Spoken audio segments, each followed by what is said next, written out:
My name is Mr. หยัง Boss มิสเตอร์พร้อมแล้วบ่แอคชั่นพร้อม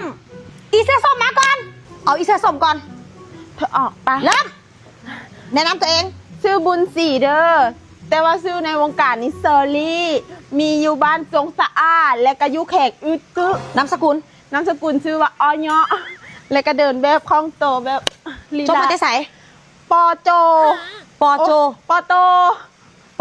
แมนมาปอโตมันแมนอยู่จบสูงขนาดเอ้ยจบสูงโอเคว่าจะภาษาพอได้ภาษาญี่ปุ่นเกาหลีบ้าบังดูฮาคาซินามาโตะโอเคเกาหลีอาซายากอยะจีนว่าได้ปะจีนนี่ฮาวสามภาษาได้อยู่ภาษาอินเดียเด้อินเดียข้าโยใหญ่ธรรมดาฝรั่งหกภาษาได้นะโอเคเดินมาเขาสามารถเดินแบบได้เลยผ่านมาจากเวทีแล้วก็หลาย10ส่วนสมัยขนาดเอ้ย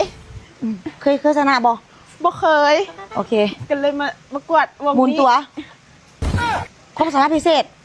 เต้นนี่เอ้ย